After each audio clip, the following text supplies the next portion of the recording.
PROMED, el proceso de innovar.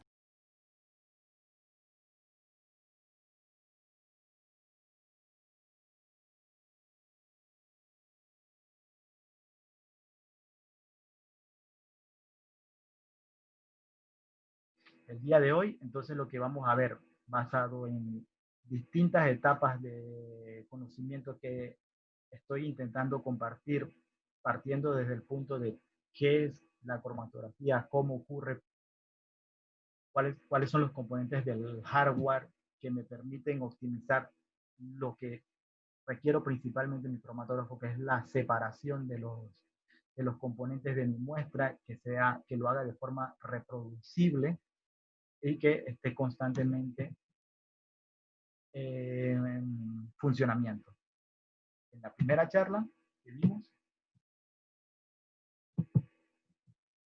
hace 2 semanas, el punto focal era identificar cómo mejorar la resolución y la eficiencia de mi cromatografía. La eficiencia y la resolución, entonces, está basada en lo que es el desarrollo cromatográfico. Distintos tamaños de partículas generan distintos valores de presiones y para ello es requerido un hardware diferente que trabaje con esos distintos tamaños de partículas. En la segunda sesión era ver un poco cuál es la tarea de cada uno de los componentes del cromatógrafo líquido, cómo saber que está funcionando. Es lo que vamos a ver el día de hoy, pero previo a eso siempre debemos realizar un grupo de actividades que nos permiten mantener nuestro equipo en perfecto funcionamiento, lo que era el mantenimiento de usuario. Semana 1, fundamentos de cromatografía. Semana 2, mantenimiento de usuario. Para hoy terminar lo que es verificación del instrumento. Entonces eso es lo que vamos a empezar para el día de hoy.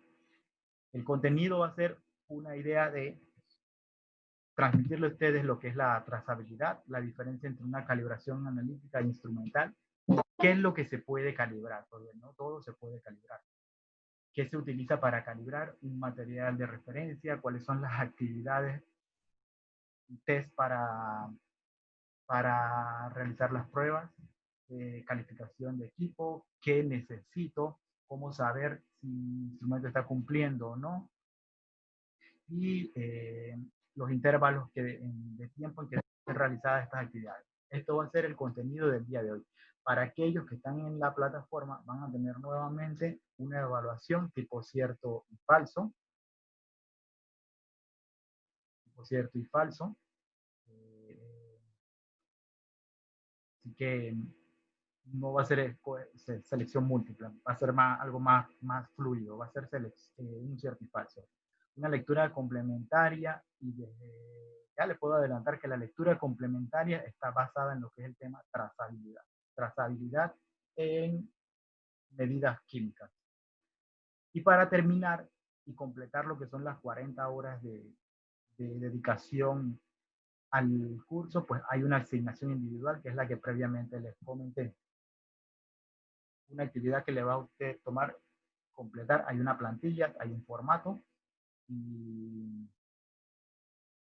que está entre 4 y 5 páginas. Así que eso lo van a tener disponible a partir de la otra semana. Como les comenté, la fecha límite es 15 de mayo. Ese sería el primer llamado de finalización, pero si usted no ha terminado en ese tiempo su trabajo, porque pues todos tenemos una vida que cumplir y definitivamente estar tomando este tipo de formación en horario laboral o luego del trabajo es algo que normalmente hacemos por amor a la química. Así que no se preocupe si el 15 usted no tiene su trabajo listo, hay un plazo después, pero para ponerle una fecha de cumplimiento vamos a utilizar como primer llamado el 15 de mayo. Y ya que el día de hoy vamos a ver lo que es calificación, y la semana pasada les comenté que les iba a aclarar lo que es error máximo permitido, evaluar en función del error máximo permitido y lo que son las tolerancias, pues va a haber un rango de tolerancia para entregar el trabajo entre el 15 y el 30 de mayo. Usted, entre más rápido tiene más rápido entrega su trabajo, pues más rápido va a tener su constancia de participación. La idea del curso, de la asignación individual, el trabajo final, no es asignar una nota, es crear en el participante una conciencia y una guía de cómo realizar cada una cada una de las actividades descritas en el escenario de la asignación. Entonces, no se preocupen o estén pensando que van a reprobar. No es el espíritu de la actividad. La idea es dejar una enseñanza. Así que tengan eso con calma. Si he recibido, eso lo digo porque he recibido muchas preguntas sobre las notas. Y, no es tanto como las notas.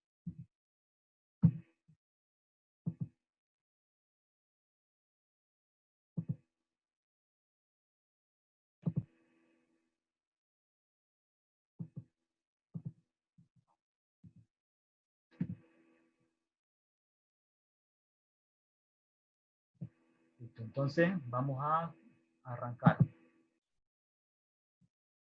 El día de hoy también vamos a ver este ciclo de información, trazabilidad, qué relación guardan con los materiales de referencia, cuáles sirven para medidas físicas, cuáles sirven para medidas químicas, cuáles necesito para realizar una calibración analítica, cuál es la diferencia con una calibración instrumental, puedo calibrar instrumentalmente todos los instrumentos o no se pueden, y cuándo aplica una calificación y una calibración.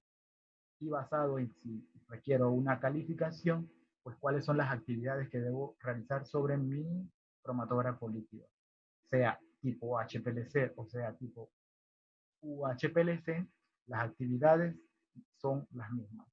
Lo que varía son las especificaciones. Dos rangos de tolerancia.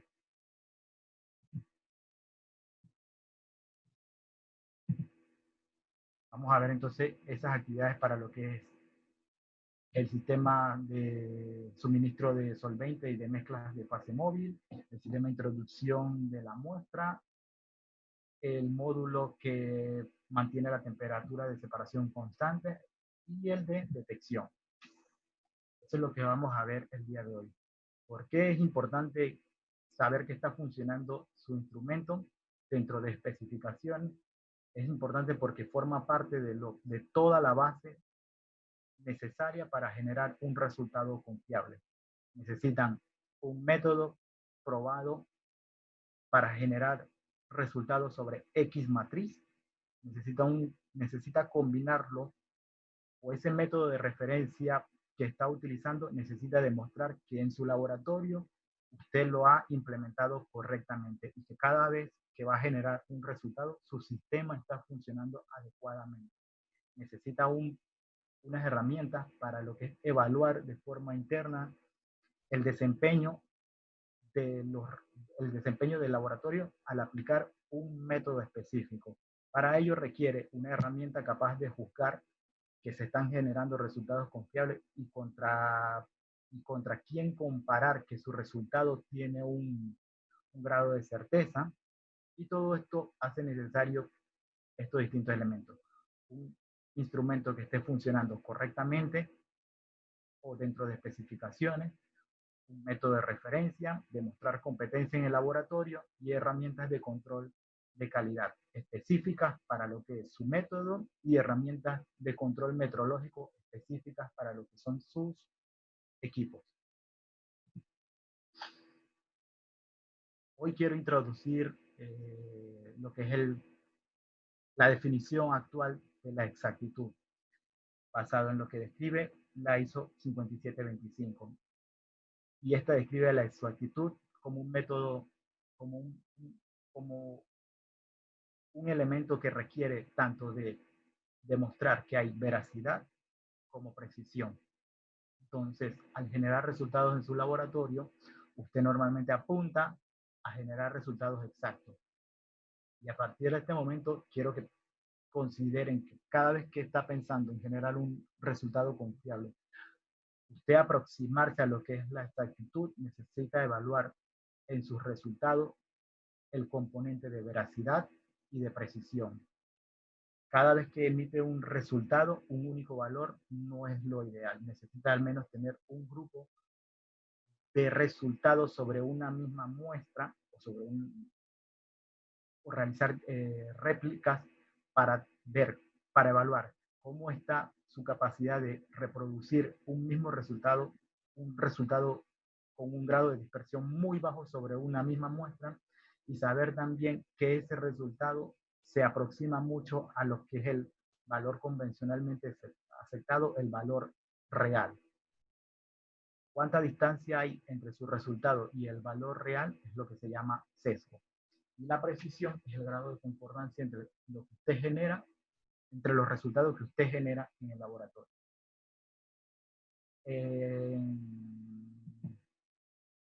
Y entonces ese sería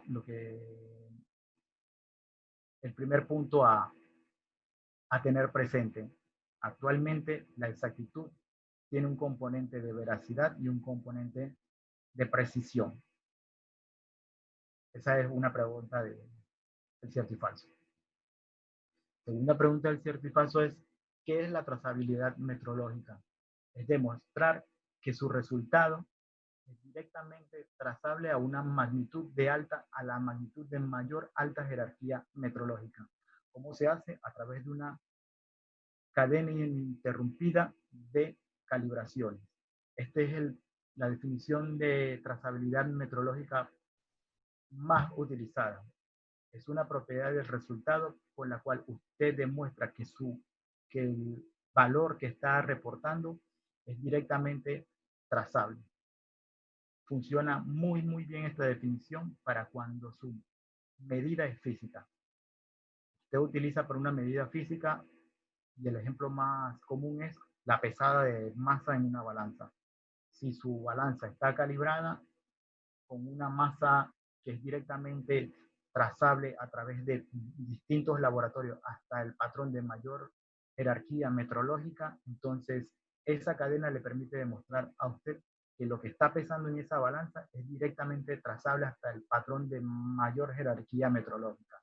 Funciona bien si usted está midiendo tiempo, temperatura, masa, corriente, intensidad luminosa, porque el método de medición de un método físico es muy sencillo, es hacer una medida directa sobre la muestra, utilizando un dispositivo capaz de medir esa propiedad. Esto sería lo que le estaba comentando. La medida que usted hace con su balanza a través de una cadena interrumpida de pesas que son directamente trazables hasta el patrón primario, le permite demostrar que su resultado de pesada es trazable hasta el patrón de mayor jerarquía metrológica. Y esto aplica muy bien a una medida física. Pero ¿qué pasa con una medida química? Todo es diferente. En una medida química hay un componente de muestreo, hay un componente de actividades que requiere trabajar la muestra, una etapa de procesar, limpiar o extraer, purificar o concentrar su muestra, y luego una etapa de lectura. Todas estas secciones componen al método y no hay una forma específica de demostrar trazabilidad agrupando todas esas actividades o dividiendo los componentes de cada método. Entonces, para los métodos de ensayo químico lo que se hace es considerar el método como uno solo. El resultado final de la muestra que usted, del analito en la matriz que usted está midiendo, es el que debe ser comparado contra una referencia. Y esa referencia requiere de un tipo de asignación, una forma en que a esa sustancia, a esa muestra de referencia se le asignó un valor convencionalmente aceptado. Para medidas químicas se considera todos los pasos del método como uno y finalmente se comparan contra algo, contra una referencia. En el caso de las medidas físicas se compara y se traza hasta el kilogramo patrón. en una medida química debe ser coincidente con la muestra que usted está midiendo. Debe ser trazable, matriz y analito.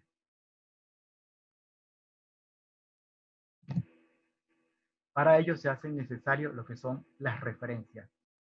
Se necesita alguna forma de demostrar que el resultado de su laboratorio es directamente trazable hasta una de las magnitudes del sistema internacional. Entre ellas está masa, mol, o las unidades derivadas del sistema internacional de medida. Pero necesitamos una referencia. ¿Cuáles son esas referencias para los ensayos químicos? A diferencia de las medidas físicas, la forma o la pirámide metrológica de mayor jerarquía metrológica tiene en la cima a lo que es un método primario. Para poder demostrar que su resultado de laboratorio tiene trazabilidad hasta una de las magnitudes del sistema internacional de medida, la primera opción o la forma absoluta de hacerlo es utilizando un método primario. Un método primario definitivo o absoluto. Esos son los tres nombres que van a encontrar. Método primario definitivo absoluto también forma parte de lo que es la lectura complementaria. Así que sé que van a tener muchas preguntas o dudas en este momento sobre los métodos primarios y lo voy a ampliar en lo que es la lectura complementaria. Pero en la cima de la pirámide de lo que son las referencias metrológicas para dar trazabilidad a un resultado de una medida de ensayo químico están lo que son los métodos primarios. Y los métodos primarios son aquellos que son directamente trazables al mol, como son la titulación, sea gravimetría o volumetría, la gravimetría y la volumetría, la dilución isotópica, la columnometría. Son técnicas analíticas perfectamente caracterizadas y todas son directamente trazables al mol. Solo que tienen un pequeño inconveniente. No todos los métodos primarios logran alcanzar los niveles de detección que actualmente se requieren en el mercado. La segunda herramienta utilizada para lo que es trazabilidad en ensayos químicos son los materiales de referencia certificados.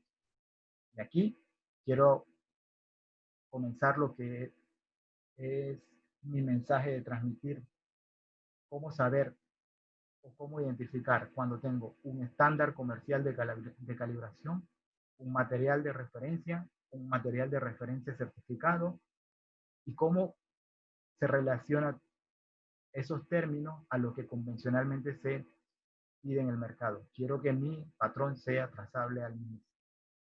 Eso creo que es lo que comercialmente se pide. Necesito unos patrones para calibrar mi instrumento y requiero que sean trazables al MIS. En esta presentación quiero que quede el mensaje más claro de realmente qué es lo que necesito para calibrar mi instrumento, realmente qué es lo que necesito para demostrar que mis resultados son confiables, qué necesito para saber que mis resultados son trazables y que están dentro de control y que están siendo controlados.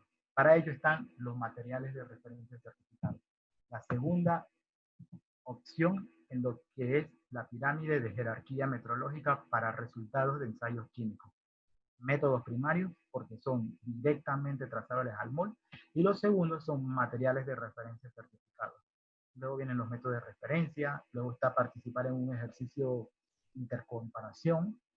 Esto creo que popularmente se conocen como interlaboratorios, y en el curso de trazabilidad y materiales de referencia, para dejar un poco intrigado en lo que es el tema, voy a ampliar este punto de ejercicio interlaboratorio, ya que hay tres tipos distintos de ejercicios interlaboratorio. Y lo ideal no es llamarlo interlaboratorio, sino asignar realmente, utilizar el nombre correcto del interlaboratorio al que usted está participando, ya sea uno de tipo ensayo de aptitud, sea un colaborativo o sea, no, sea alguno de los tres que existen, porque hay tres tipos de ejercicios interlaboratorios. Cada uno tiene un objetivo diferente. Para cada uno se requiere características diferentes en el laboratorio. Así que eso lo voy a dejar para el curso de lo que es trazabilidad. Bien, entonces vamos a ver lo que son los materiales de referencia certificados.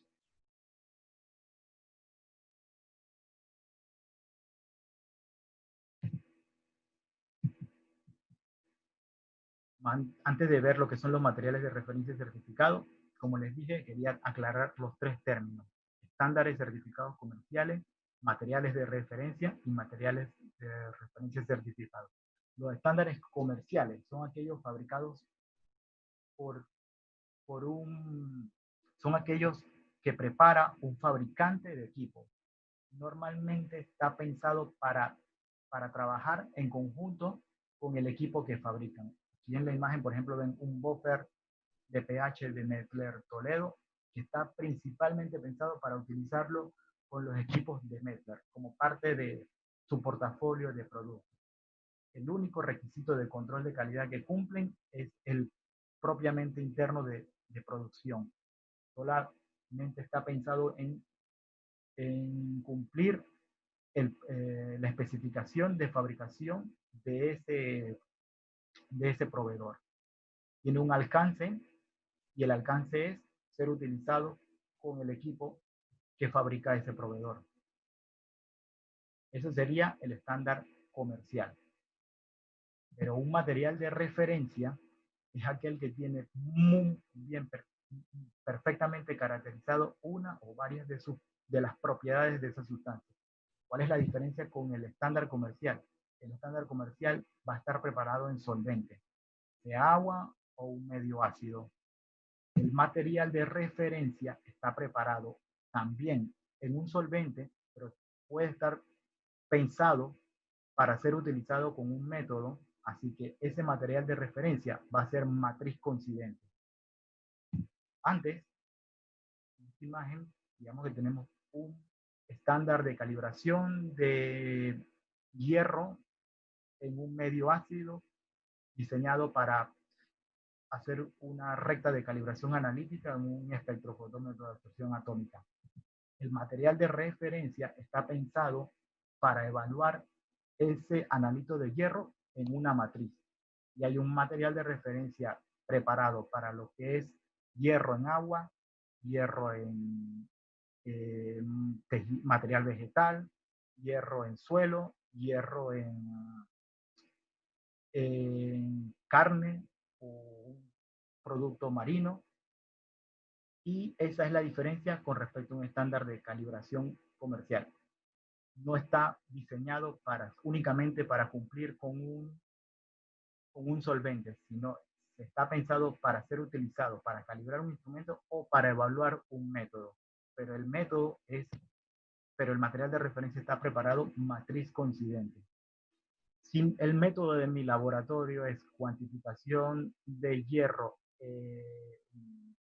en suelos, pues para evaluar internamente que estoy generando resultados confiables, yo utilizo un material de referencia que tiene ese mismo analito en esa misma matriz y tiene un valor certificado. Así que yo lo trato como una muestra y comparo cuál es el valor que genero en mi laboratorio versus cuál es el valor que tiene certificado ese material de referencia. Si no hay diferencias significativamente, si no hay diferencias estadísticamente significativas, entonces puedo asumir que mi resultado es aceptable, que mi resultado es confiable. Para eso están lo que son los materiales de referencia. Y un material de referencia certificado es aquel que está fabricado por un organismo de alta competencia, un laboratorio que obligatoriamente tiene que cumplir con una acreditación ISO 17034 para lo que es producción de materiales certificados. Por eso está certificado, porque lo produce un laboratorio que demuestra competencia en ese tipo de producción. Y él produce un material normalmente matriz coincidente. Voy a hacer los materiales de referencia más comunes son, por ejemplo, un mix de metales a muy baja concentración en una matriz de agua potable, en una matriz de agua de mar, en una matriz de río, o, en una, o también preparen en un medio solvente para lo que es la calibración del instrumento. Un mix de compuestos orgánicos en suelo, en material vegetal o en algún tejido, sea marino, tipo carne. Para esto es que está pensado entonces ese material de referencia, para que sea matriz coincidente. Y al igual que la masa que tenemos de categoría, de categoría alta para evaluar internamente lo que es el funcionamiento de nuestra balanza, tenemos ese patrón externo que es directamente trazable hasta el kilogramo patrón para juzgar internamente en nuestro laboratorio que la balanza está funcionando bien y con esto asegurarnos que cada lectura de masa en esa balanza está siendo trazable hasta el mol. Asimismo, funciona un material de referencia matriz coincidente químico para confirmar que el laboratorio en esa matriz está generando resultados confiables. Y en este momento podemos aprovechar para las preguntas. ¿Alguien quiere escribir alguna pregunta en Google o Zoom?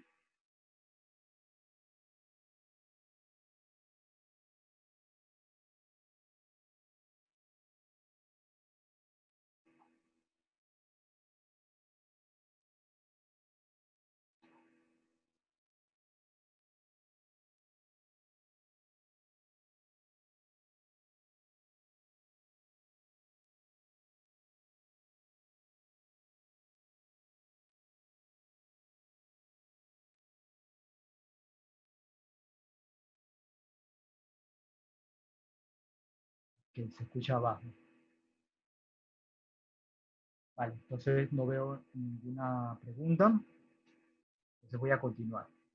Sobre este punto, estándares certificados, aquellos que fabrica eh, un proveedor de equipos, normalmente para emplear su cartera de productos, un material de referencia y un material de referencia certificado. Cada uno tiene un objetivo diferente. Para demostrar trazabilidad en su balanza, una masa directamente trazable hasta el kilogramo patrón. Para demostrar trazabilidad en un ensayo químico, un material de referencia o utilizar un método primario. También están las opciones que vimos hacia abajo en la pirámide, así que hoy quiero cubrir esos dos puntos, dos opciones primeras y enfocarme en lo que es el material de referencia, ya que sirven tanto para juzgar un equipo como para demostrar que los resultados en un método puntual están siendo confiables. En el grupo de los productos NIS están aquellos SRM, que son un material de referencia certificado, pero que cumple requisitos de certificación propios del NIS. Así que ese es el otro tipo de producto que comercialmente se pide. ¿Para qué nos sirven los materiales de referencia? Pues para demostrar trazabilidad en un ensayo químico, para evaluar lo que es la exactitud, la veracidad y el sesgo. El componente de precisión no es tan necesario tener un material de referencia, ya que lo que necesitamos es una muestra estable que nos permite, sobre la cual se realizan mediciones repetidas y ver el grado de dispersión que existen entre los resultados generados al aplicar ese ensayo en un laboratorio. También sirven para lo que es calibrar analíticamente un instrumento, calibrar instrumental o la calificación de un equipo. Evaluar, evaluar un método de medición y en ese punto es muy importante que sea un material de referencia coincidente con la matriz. Y también el último uso que se le puede dar es asignarle un valor de referencia a un material secundario.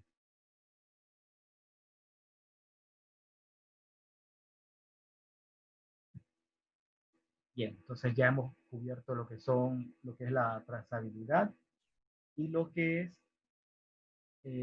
los materiales de referencia certificados. Ahora, antes de continuar, lo que son las medidas físicas y las medidas químicas. Una medida física es muy diferente a lo que es una medida química. Un método de ensayo químico se compone de distintos pasos, un tratamiento de muestra y hasta un proceso de muestreo. Y una medida física es únicamente realizar una medición sobre el dispositivo, eh, realizar una medición sobre un dispositivo. Y ese dispositivo genera automáticamente la magnitud que requiere. Esa es la diferencia entre una medida química y una medida física. Ahora, para tener mayor panorama sobre lo que es la calibración, quiero compartir con ustedes tres términos muy importantes. Son importantes porque tener muy claro qué se ejecuta en cada una de estas actividades le va a permitir a ustedes solicitar o buscar la actividad que le va a resolver el problema que tiene.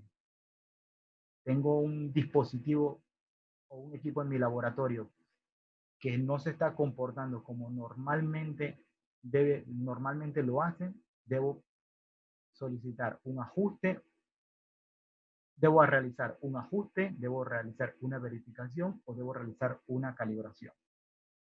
Eso es lo que quiero aclarar con las siguientes diapositivas. Un ajuste de sistema. El ajuste de un sistema de medida es un conjunto de operaciones necesarias para restablecer indicaciones prescritas de ese instrumento de medida. Si el dispositivo no está funcionando correctamente y ustedes notan una desviación, lo que se requiere es confirmar que no está funcionando dentro de especificaciones, y si ya está fuera de especificaciones o se está aproximando al límite de aceptación, lo que requiere entonces es ajustar mi sistema de medida. Cada vez que restablecen información interna en un instrumento, lo que están haciendo es ajustar el sistema de medida. Como por ejemplo, cuando en su dispositivo de medición de pH realizan medidas de pH para que almacene una nueva recta de calibración, ese procedimiento está borrando las indicaciones prescritas y está estableciendo nuevas indicaciones. Así que lo que se está haciendo en ese momento es un ajuste de medida.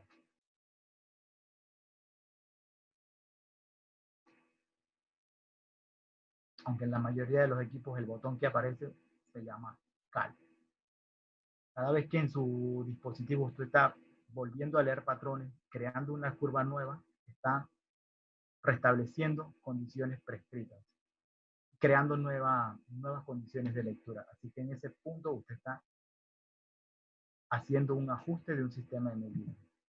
Una verificación es aportar evidencia de si un elemento está cumpliendo o no un grupo de requisitos o unas especificaciones.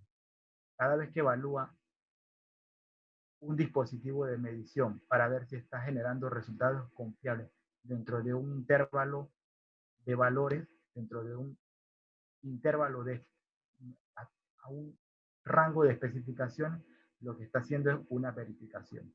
Así que si está midiendo, realizando una medida y siente que su dispositivo no se está comportando como normalmente lo hacen, usted lo que debe hacer es verificar con una referencia altamente confiable si el dispositivo está dentro o fuera de especificaciones.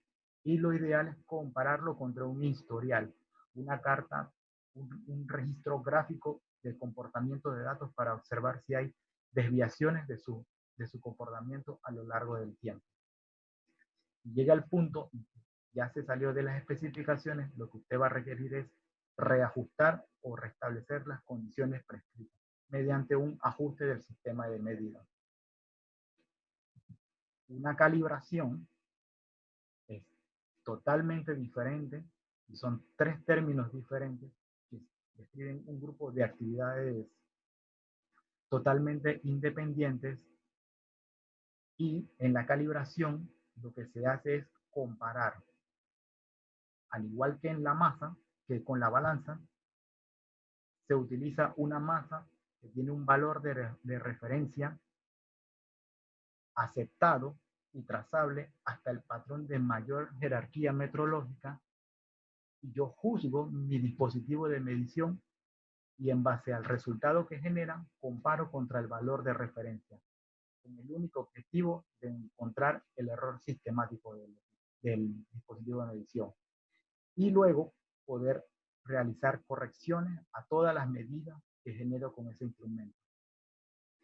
En una calibración se compara los resultados de un dispositivo, de un equipo, contra el valor de referencia para encontrar un valor de corrección del instrumento, y ese valor de corrección luego va a ser utilizado para corregir todos los resultados de medida de muestras que se hagan con ese dispositivo.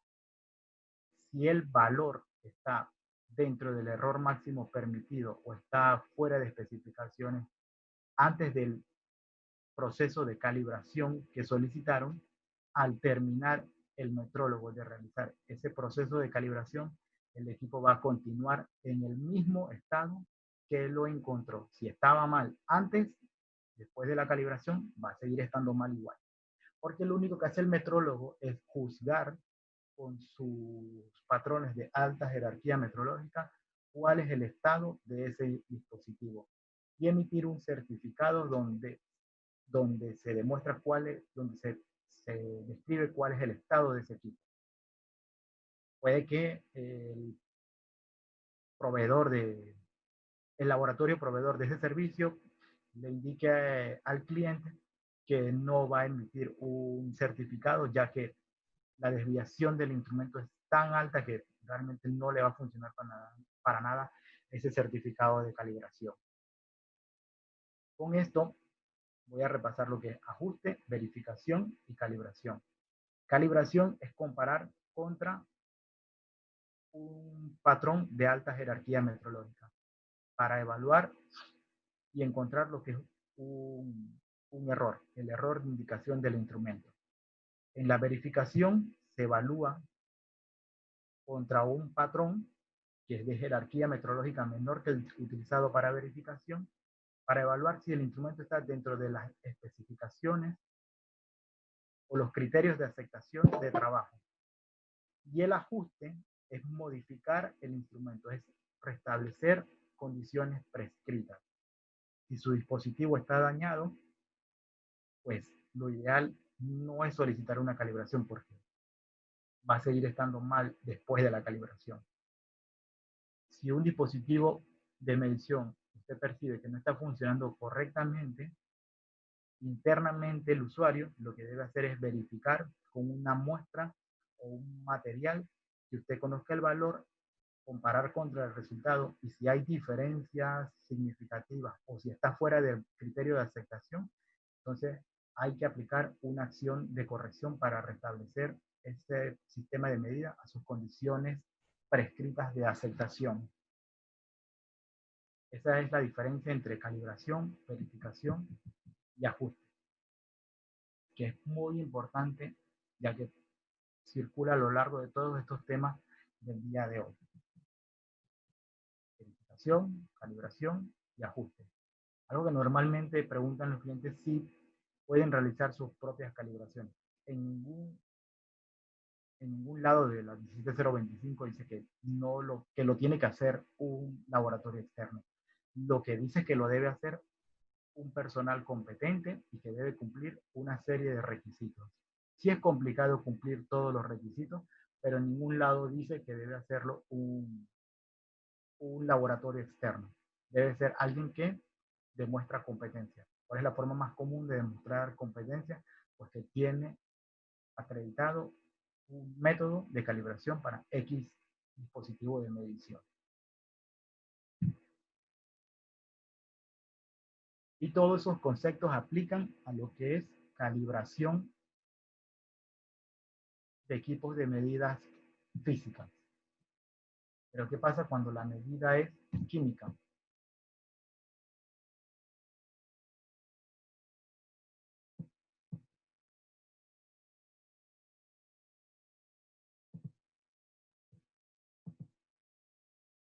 Bien, ¿qué pasa cuando la medida es física? Pues la definición de calibración se divide en dos componentes. Una es la calibración instrumental y la otra es la calibración analítica. En una se compara, al igual que en la medida física, mismos tipos de magnitudes. Por ejemplo, para un espectrofotómetro ultravioleta visible, que lo que se encarga es de de buscar una longitud de onda exacta y una escala fotométrica, lo que se hace es comparar los resultados de un patrón o un material de referencia certificado, sus valores certificados de longitudes de onda contra aquellos que genera el dispositivo de medición para ver si están muy alejados o si están dentro de los criterios de aceptación. Eso mismo se hace para lo que es la escala fotométrica. Un patrón aceptado, un material de referencia certificado con valores de transmitancia se comparan contra los generados por el espectrofotómetro. Se comparan las mismas magnitudes y eso es la calibración instrumental. Eso demuestra que el instrumento está funcionando dentro de especificaciones o que no está superando el máximo error permitido para ese equipo. Ese equipo, no sé, en ese equipo, para el que utiliza el espectrofotómetro, saber que está trabajando la exactitud de onda y la escala fotométrica dentro de especificaciones solamente sirve para saber que el equipo está funcionando bien. Pero eso no guarda relación con el resultado de medidas de muestras que realiza con ese dispositivo, ya que lo que se va a reportar es una unidad de concentración o una representación de algún analítico específico en una matriz. Para ello se No se requiere. preocupe, ya dije lo que tenía que decir. Espero que no hayas hecho lo mismo que yo, Monserrat. ¿Alguien quiere decir algo?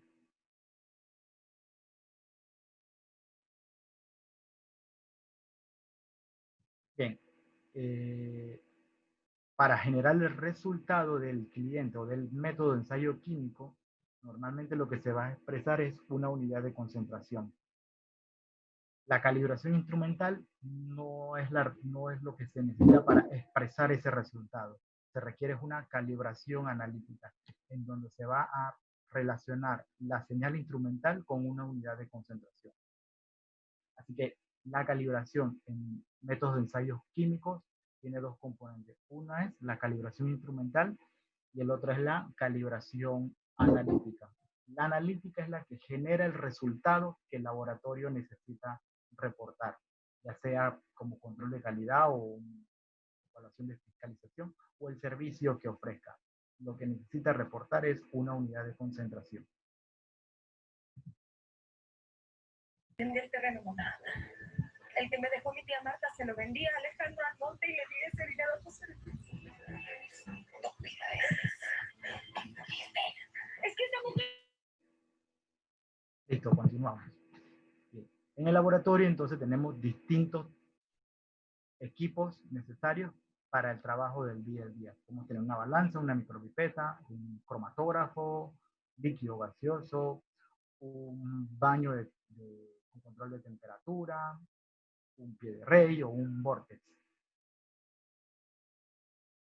No todos, no todos son necesarios tenerlos calibrados, ni tampoco todos se pueden calibrar. Una balanza o una micropipeta, pues en función de la masa, a ambas se le puede realizar una calibración. A un pie de rey existe un patrón de longitud contra el cual se puede comparar. Para la balanza existe una masa trazable al kilogramo patrón capaz de, de ser utilizada para asegurarse que el equipo está funcionando bien. Un termómetro calibrado para saber que su baño siendo, está siendo controlada la temperatura necesaria. El vortex realmente su función es solamente disolver o ayudar a homogeneizar una muestra. Así que él no participa directamente ni genera un resultado de medida.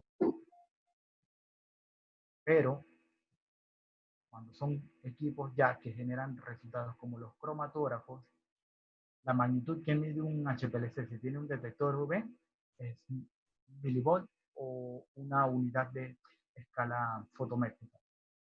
Y un cromatógrafo de gases, si el detector es FIT, pues lo que mide es alguna unidad de corriente relacionada con masa. No existe para ellos un patrón contra el cual juzgar. Lo que se hace entonces es realizar actividades para evaluar las especificaciones de cada uno de los componentes de esos cromatógrafos. Por eso se hace necesario darle una categorización a todos los equipos de laboratorio para saber a cuáles aplica calibración, a cuáles aplica calificación y a cuáles no es necesario más que tener unas consideraciones de limpieza y cuidados, como lo son los instrumentos de categoría A.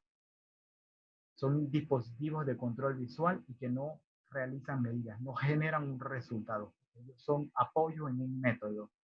Por ejemplo, un rotoevaporador, un vórtex o un agitador magnético. Para ello, no es necesario demostrar, tampoco se va a poder demostrar que... En cuanto tu hermana busque a Medio para pedirle cuentas, va a descubrir que todo es una mentira. Correctamente. No, ese tipo no lo va a volver a ver nunca. Los de categoría B son instrumentos de medición de propiedades físicas. Estos de propiedades físicas sí requieren calibración, como una balanza, un aparato de punto de fusión, un medidor de pH o un refractómetro. Para todos ellos existe un patrón materializado contra el cual se puede comparar. Para todo instrumento de categoría B se requiere una calibración. Para los instrumentos de categoría C, lo que se requiere es una calificación. Y los equipos que requieren calificación son aquellos de control computarizado y que tienen una alta complejidad o están diseñados para trabajar por módulos, como por ejemplo los equipos de absorción atómica, infrarrojo, Raman, espectrómetros, plasma acoplado inductivamente, cromatógrafos líquidos, gaseosos, espectrómetros de masa, difracción o dispersión de rayos X, microscopios electrónicos, tituladores o disolutores. Para todos estos tipos de equipos de alta complejidad y que normalmente son de control computarizado, lo que se hace es una calificación. Y la calificación básicamente consta de tres partes. Una calificación de instalación, operación y desempeño. Hoy vamos a ver lo que es la calificación de operación para un cromatógrafo líquido.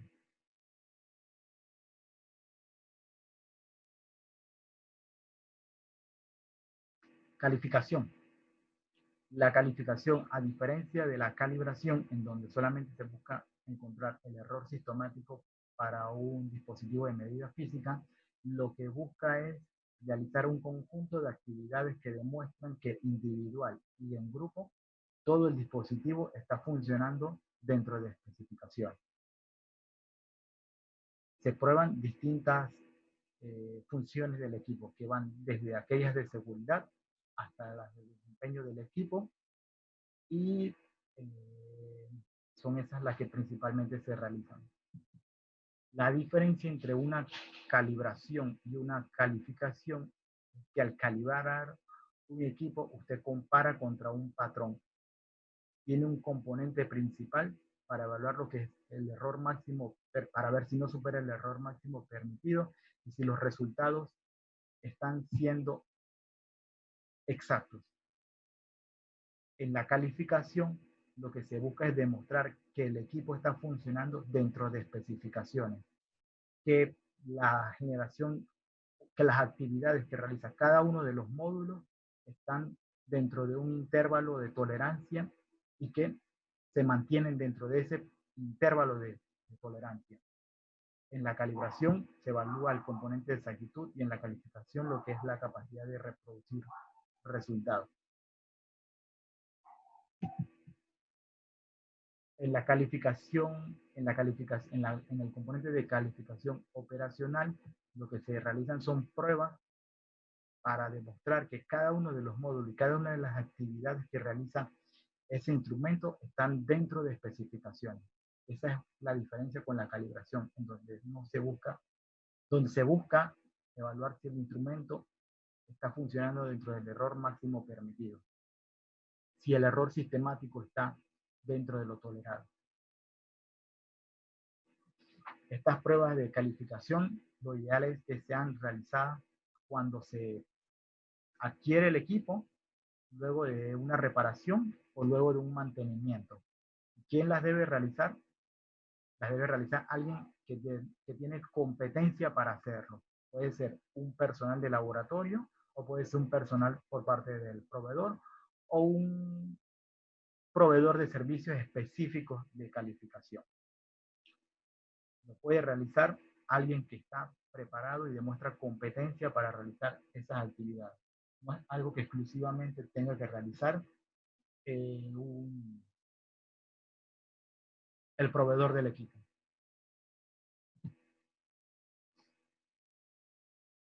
Entonces, primero está la calificación de la instalación, la calificación del desempeño y que se realizan al adquirir el equipo. Se instala y cuando se instala se demuestra que está funcionando dentro de especificaciones. Y a lo largo del tiempo se demuestra que está funcionando dentro de especificaciones mediante las actividades de calificación del desempeño, que incluyen los mantenimientos preventivos, correctivos y los resultados de las pruebas de calificación operacional realizadas después del mantenimiento preventivo o el correctivo. Incluye esos dos componentes y además los registros de todas estas actividades. Cuando se realiza una calificación de operación, lo que la pregunta, la respuesta es después de los mantenimientos. Y en el otro caso, donde normalmente nos preguntan cuándo realizarlo o si se está mudando el equipo, se debe realizar una calificación de operación, la respuesta a eso es si se mueve a un lugar o un edificio distinto. Si dentro del laboratorio se cambia la ubicación, si están dentro de las mismas condiciones de temperatura o humedad y si están también bajo las mismas condiciones de suministro eléctrico. Que si el movimiento es interno, dentro del laboratorio no requiere, pero si ya lo está transfiriendo a un lugar donde las condiciones son muy diferentes, entonces sí hay que documentar que ese nuevo lugar, el equipo instalado en el nuevo lugar, está funcionando dentro de especificación. Ahora vamos a ver lo que son las pruebas individuales para cada uno de los módulos. Y la columna no forma parte de la evaluación del instrumento. La columna es un accesorio. Estas pruebas se pueden realizar de dos distintas formas. Tipo modular, evaluando individualmente cada componente del cromatógrafo, o se puede evaluar como un todo. Lo importante es definir cuál de las dos va a utilizar, o si va a utilizar las dos, porque tampoco una excluye a la otra. Tener un procedimiento descrito y un criterio de aceptación. Esto es uno de los puntos más importantes. El criterio de aceptación. Ese resultado que voy a obtener al terminar el test sobre mi equipo, ¿qué significa? ¿Está bien? ¿Está mal? ¿Debo hacer algo o puedo continuar generando resultados con mi cromatógrafo? Lo primero que hay que hacer entonces es tener el equipo listo para esas pruebas. Debo tener, si las check valves o los filtros en línea no son nuevos, debo limpiarlo. Debo limpiar el sistema de lavado de sello, los filtros de succión, inspeccionar que todas las tuberías están en buen estado, las tuberías y sus conectores. Inspeccionar que el del clasificador y sistema de lavado de sello están funcionando y purgar mi instrumento con isopropanol y luego con agua. Todos estos pasos son necesarios para realizar las pruebas de calificación. La segunda parte sería colectar los componentes o las herramientas necesarias para realizar lo que son las pruebas. Son necesarias ya que con ellas vamos a juzgar el estado de un equipo. Esas herramientas que se van a utilizar deben estar en estado de calibración vigente. Si se van a utilizar patrones, lo ideal es que sean materiales de referencia dedicados para evaluar ese tipo de actividad. Como les dije, hay materiales de referencia para calibrar un instrumento, para evaluar un método, pero también existen los materiales de referencia diseñados para evaluar equipos y para realizar pruebas de calificación, en este caso de cromatógrafos líquidos. Entonces, es un grupo de ítems a colectar antes de realizar las pruebas de calificación. Y lo ideal es que estén en perfecto estado de conservación, que sean adecuadas, ya que dependiendo del resultado contra el que genere la prueba, usted va a tomar una decisión de si el equipo está bien, está apto para seguir trabajando o debe realizar una actividad para restablecer el equipo. Entonces, esta parte es muy importante. Asegurarse que mis ítems con los que voy a juzgar el equipo están en perfecto estado.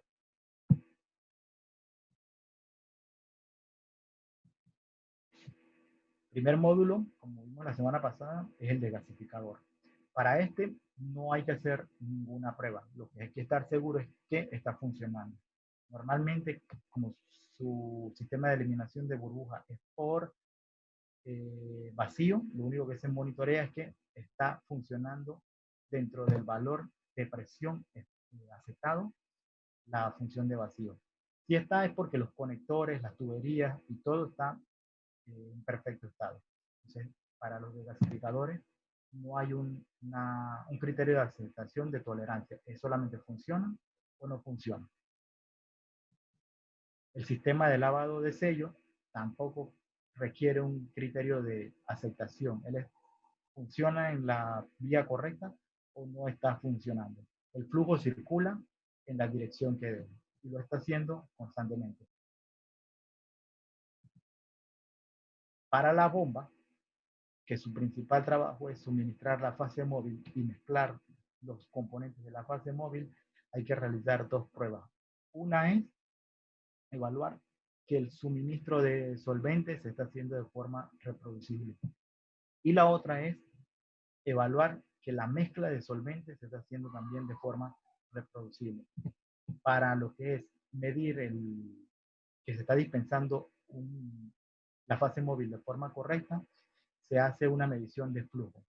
Y ese flujo, una de las formas de evaluar que el flujo está dentro de especificaciones es aplicar a la bomba un flujo de 1 mililitro por minuto de agua y en un intervalo de tiempo de 300 segundos debe llenar un volumétrico de 5 mililitros. Pueden usar un volumétrico de 5 o de 10. Si es de 10, pues el intervalo de tiempo va a ser más grande. Y tener un criterio de aceptación. Ese criterio de aceptación es el que le va a permitir a usted saber si su equipo está funcionando dentro de las especificaciones que usted determinó para trabajar o está funcionando dentro de las especificaciones del fabricante. Sea uno o el otro, lo importante es tener un criterio de aceptación. Mi ejemplo, al que lo estoy compartiendo, el criterio de aceptación es 2%. Así que la bomba debe llenar el volumétrico de 5 mililitros entre 2 y debe gastar un tiempo de entre 294 segundos y 306 segundos. Si el resultado de mi prueba que dice 295, entonces el instrumento cumple. Si lo realizo 2 o 3 veces, si lo realizo 3 veces, entonces debo tener mi promedio y mi dispersión y evaluar que mi promedio con esa dispersión cae dentro del intervalo de aceptación.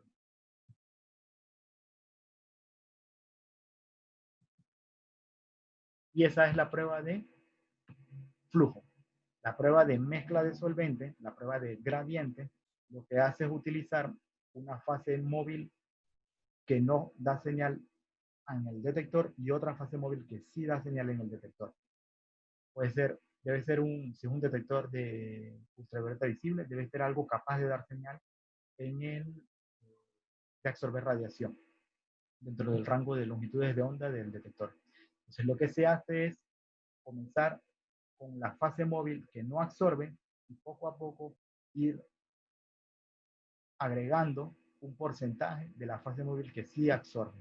Como ven aquí en la gráfica, primero comienza con 0% de la fase móvil que no absorbe, luego se incrementa un 10%, luego un 50%, luego un 90% y luego terminar pasándole únicamente al instrumento fase móvil de la que absorbe.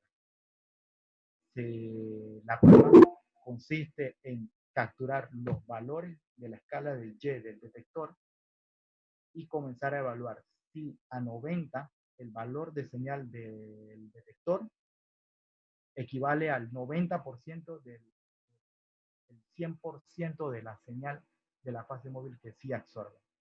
¿Cómo se ve esto de forma más clara? Capturo mi valor de la línea base a 10, 50, 90 y 100. En cada uno voy a tener un valor de milivolt y luego voy comparando qué porcentaje corresponde sobre el 100%. El criterio de aceptación de la prueba que le estoy mostrando es 1%. Así que para el valor de 90, cuando hago mi relación de los valores al 100 y al 90%, debe estar entre 89.1 y 90.9. Y así para 50 y 10. Abajo les pongo en rojo un ejemplo donde para 10 tengo un resultado de 10.7, para 50 49.9 y para 90 90.1. El valor de 90.1 está dentro de especificaciones, así que el equipo cumple. El valor de 49.9 también está dentro del intervalo de especificaciones, así que cumple. El valor de 10 sí está fuera de tolerancia, así que esa mezcla de esas dos líneas a ese porcentaje no cumple. Allí hay que tomar una decisión. Uno es, realizo una actividad para detectar dónde está el problema y por qué no está mezclando a esa proporción, o lo puedo obviar, ya que normalmente mi trabajo no utiliza unas combinaciones de mezcla en donde está al 10%. Eso es algo interno que se decide dentro del laboratorio. ¿Qué hago con los resultados que tengo? ¿Cuáles son mis criterios de aceptación? Lo más normal, o lo que la mayoría de laboratorios es restablecer o buscar la causa del problema. ¿Para qué? Para que dentro de todo el rango, para que dentro de todo el rango de trabajo, el instrumento esté funcionando dentro de especificaciones. Para ello ya que voy a realizar una modificación de ese equipo, debo estar muy seguro que aquello con lo que estoy midiendo está bien, porque si está funcionando mal y comienzo a dudar entre si es el equipo o si es el patrón contra el que estoy jugando, entonces si es el patrón y realizo una actividad sobre el equipo, voy a estar modificándolo y el equipo estaba bien. Así que hay que utilizar patrones en los cuales uno confía que están perfectamente bien. Para la prueba de gradientes existe un material de referencia certificado diseñado para lo que son estas pruebas. Está preparado a base de acetona. La acetona tiene absorción en el UV, así que él va a incrementar lo que es la señal en el instrumento. Tiene una concentración conocida, está probado que la sustancia que está dentro del patrón es la necesaria y tiene un valor de referencia certificado y un objetivo de uso. Si mi instrumento lo estoy evaluando con algo que estoy 100% seguro que es lo adecuado y el resultado es fuera de especificaciones, pues estoy seguro que lo que tengo que hacer es sobre el equipo y no buscar un patrón diferente. Igual aplica para la opción del módulo de temperatura. Hay que evaluar lo que es el control, la temperatura que está registrando el equipo con un dispositivo de medición de temperatura externo, pero uno con el que esté seguro que está funcionando y no supera el error máximo permitido de él. Y de hecho, también sé cuál es el factor de corrección de ese dispositivo de medición de temperatura. En el caso de una termocupla de temperatura, yo requiero saber cuál es el error sistemático de esa termocupla. Por ejemplo, si mi termocupla, al realizar la calibración, el certificado me dice que la indicación del patrón es 5.9 pero el dispositivo, mi termocupla me dice que es 5.7, yo tengo un error de menos 0.2. Así que cada vez que yo realice una lectura con esa termocupla, yo tengo que hacer la corrección del valor. Volviendo al tema del horno de temperatura del HPLC, si mi termocupla tiene un error, yo debo corregir la lectura con el certificado de calibración para cuando vaya a juzgar en qué intervalo de temperatura está el equipo, lo haga de forma correcta, ya que eso afecta mi valor de decisión. ¿Cuáles son las pruebas para el horno? Pues el primer criterio es la estabilidad de la temperatura. Aquí para este ejemplo utilicé una deriva menor de 0.2 grados. Si realizo mi prueba y la deriva o la fluctuación en un intervalo de tiempo de 2 minutos es de 0.05, entonces esa fluctuación es menor al máximo permitido. Así que cumple con ese criterio de aceptación. Para temperatura, si seteo la temperatura a 50 grados y mi tolerancia es de 2, así que mi tolerancia decidida es de 2, pues mi lectura debe estar entre 48 y 52. Y si con mi termocupla tengo un valor corregido de 50.5, porque digamos que mi termocupla a 50 grados tiene un error de 0.5. Yo debo realizar una corrección de esa lectura antes de decidir si voy a aceptar el criterio o no. Con mi dispositivo de medición externa de temperatura, capturo un valor en la pantalla, miro mi certificado de calibración, hago la corrección del valor y luego contra eso comparo con la especificación del instrumento y tomo la decisión de si cumple o no cumple. En este caso, mi valor corregido es de 50.5, así que está dentro del rango de 48 y 52. Para el módulo de introducción de muestra, lo que necesitamos saber es si él está aspirando de forma reproducible el volumen que le indicamos inyecta al equipo. La evaluación de si el equipo lo está haciendo de forma reproducible se puede hacer de dos formas. Una es comparando las áreas de varias inyecciones y la otra es realizando múltiples inyecciones de un vial para evaluar la pérdida de masa en ese vial. Ese es el ejemplo que vamos a ver. El otro ejemplo no lo agregué. Bien. Realizamos en nuestro sistema 10 inyecciones de 50 microlitros y evaluamos si la diferencia de masa corresponde a esa cantidad de volumen aspirado, y mi criterio de aceptación es que el error o la diferencia de masa no debe tener más o menos un 5% con respecto a ese valor central. Tenemos un ejemplo de caso A y caso B. En el caso A, mi resultado es 4.5. Ese resultado está dentro de tolerancia. Y tengo un equipo B con un resultado 0.5. Ese resultado también está dentro de tolerancia. Pero si ven, son dos equipos que tienen dos comportamientos diferentes. En uno, el error es mucho menor que el otro. El B se comporta de forma más exacta que el A. Pero ambos están dentro de tolerancia. Ese es otro punto a considerar. ¿Cuánto me voy alejando del valor central? Puede que mi equipo le hago la prueba cada mes. Y cada mes voy observando que se va acercando más al límite máximo permitido de tolerancia, sea hacia arriba o sea hacia abajo. Eso indica que algo está comenzando a deteriorarse dentro del instrumento. Otra de las funciones del sistema de introducción de muestra es garantizar que una inyección no contiene un residuo de la inyección anterior. A esta prueba se le llama carry-over.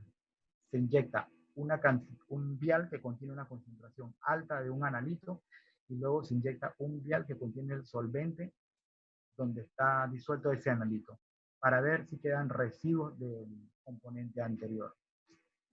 Un criterio de aceptación de la cantidad de muestras máxima que debe quedar es poner un porcentaje de área a la muestra, al área del blanco, la inyección que viene después del analito. Si el arrastre es menor de 0.010, entonces el lavado está funcionando. Ese criterio de carryover y ese porcentaje de área aceptado es algo que se puede tomar o de la especificación del fabricante o de un criterio propio del laboratorio. Pero es importante saber que mi siguiente muestra no me está dando un valor porque se contaminó con la muestra anterior. Esa es la prueba de carryover. Ahora, por último, el detector ultravioleta visible. Vamos a ver las pruebas individuales para el detector. Lo primero que hay que hacer es una limpieza sobre la celda. Normalmente una limpieza con isopropanol funciona muy bien, así que eso te mantiene el equipo listo para lo que es tu distintas pruebas, en donde la primera es la energía de la lámpara. En el rango completo de longitud de onda que cubre tu espectrofotómetro, pues debes elegir una longitud de onda dentro del rango ultravioleta y otra dentro del rango visible. Y evaluar la energía mínima de operación con la cual vas a generar resultados. En este ejemplo, el criterio es a 220 nanómetros la energía debe ser mayor de 400 y a 540 nanómetros la energía debe ser mayor de 500. El resultado de la prueba es 1373 y 1626. Ambos superan por mucho el criterio mínimo. Así que la prueba pasa. Eso se debe combinar entonces con lo que son las horas de vida de la lámpara. Y la vida de la lámpara define como criterio 2000 horas y aún contiene una energía alta, pues usted puede continuar utilizando esa lámpara porque la energía aún está funcionando, está dando valores máximos de los aceptables. Va a tener una respuesta de señal alta, va a conservar esa respuesta de señal alta. Así que lo que les dije la semana pasada, el criterio de cambio de lámpara combine horas y energía. No cambie la lámpara solamente por las horas, porque la energía es algo lo determinante.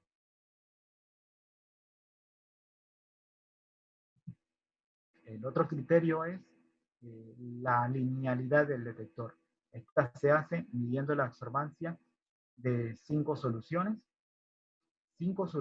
que tienen una concentración necesaria. Requiero que esa concentración yo esté confiado de que está perfecta. Para ello, lo ideal es que esa concentración venga de un material de referencia certificado. Así que estas concentraciones, lo ideal es que usted las obtenga de un material de referencia certificado. ¿Cuál es el criterio de aceptación de la prueba de linealidad? Para cada una de esos 5 valores de concentración no debe haber un error más allá más o menos 5%. ¿Cómo se ve esto en los datos?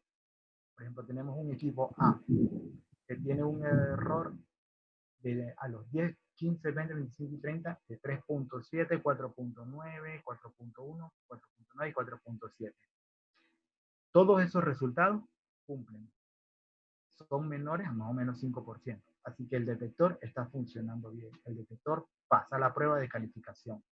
Pero en mi laboratorio tengo un segundo equipo, igual, mismo modelo, pero también puede ser modelo diferente. Tengo un equipo número 2, un equipo 7, que con esas mismas realizando esa misma prueba, con esas mismas soluciones, obtengo resultados que igual cumplen, pero son diferentes. Este equipo 7, a 10, 15, 20, 25 y 30, obtengo 0.7, menos 0.9, 0.1, menos 0.5 y 0.7. Para este equipo 7, yo estoy obteniendo errores muy, muy mínimos, casi ausentes. Están más o menos 0.7 en promedio. A diferencia del equipo A, el equipo A se está aproximando al límite máximo permitido. Estos dos equipos cumplen, pero estos dos equipos están teniendo comportamientos diferentes.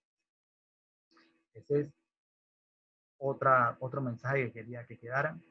Las pruebas van a cumplir, pero hay que evaluar también cómo se va comportando el instrumento a lo largo del tiempo. Los criterios de aceptación te dan un intervalo de trabajo, pero hay que ver dentro de ese intervalo de trabajo cómo se van comportando los instrumentos a lo largo del tiempo, porque puede que se estén desfasando por arriba, por abajo, o que se estén manteniendo estables. Lo que hay es que tener eso documentado. Por último, la prueba holística es aquella en donde se prueba todo el instrumento como uno. Se utiliza una columna dedicada para esta prueba, utilizando patrones diseñados para evaluar lo que es la repetibilidad de las áreas y de los tiempos de retención. Si las áreas son reproducibles, como vimos la semana pasada, pues el sistema de inyección está funcionando correctamente. Si los tiempos de retención son reproducibles, tanto bomba como detector, tanto bomba como degasificador, están funcionando de forma reproducible. Esos serían los dos puntos principales a evaluar. El detector y el horno también ayudan a que la reproducibilidad aumente. Así que un criterio de evaluación para una prueba holística es que el tiempo de retención no exceda el 0.5% y que el RCD del área de los picos no exceda el 1%. Usted realiza una serie de inyecciones para probar que todo el equipo en conjunto está funcionando bien. Opción 1, pasa y se puede utilizar el equipo. Opción B, falla. Y allí hay que comenzar a buscar entonces en dónde está fallando. ¿Se me están moviendo los tiempos de retención? ¿O se me están moviendo las áreas? ¿O los picos tienen mucho ensanchamiento porque la temperatura no está siendo estable? A veces las áreas salen más chicas, más grandes. ¿Será por el detector o será por el inyector? Ahí entonces lo que hay que hacer es comenzar a probar individualmente los módulos, pero comenzar a probar por los módulos de los que usted sospecha. Bien. Para esto de linealidad también hay materiales de referencia certificados, tienen las distintas concentraciones y con esto usted evalúa la escala fotométrica o la linealidad de su detector. Por último, entonces ya quiero dejar, antes que se retiren, voy a poner en el chat los links para que puedan descargar esta guía de calificación que creó la EDQM para que aquel que quiera evaluar internamente el desempeño de su equipo tenga unos criterios de aceptación y una guía de los pasos a paso y de cuáles pruebas realizar. Así que calificación de equipo no es algo que únicamente pueda hacer el proveedor o el fabricante del equipo, es algo que internamente el usuario también puede realizar. Y lo otro que les voy a poner en el chat es estos libros que tienen, al igual que el documento anterior, también tiene guías y ejemplos de cuáles pruebas realizar y cómo realizarlas. Las que les mostré no son las únicas que hay. De hecho, las que les mostré son muy diferentes a las que van a encontrar que realiza cualquiera de los proveedores locales en Panamá. Hay distintas pruebas, hay distintas formas de realizar una misma prueba. Así que las opciones están entre las que tiene el fabricante, las que encuentran en la literatura o las que encuentran que publica organismos como el EDQM o el BAM. También les voy a poner en el chat el archivo de referencia del BAM. Así que gracias por haber asistido a la charla del día de hoy.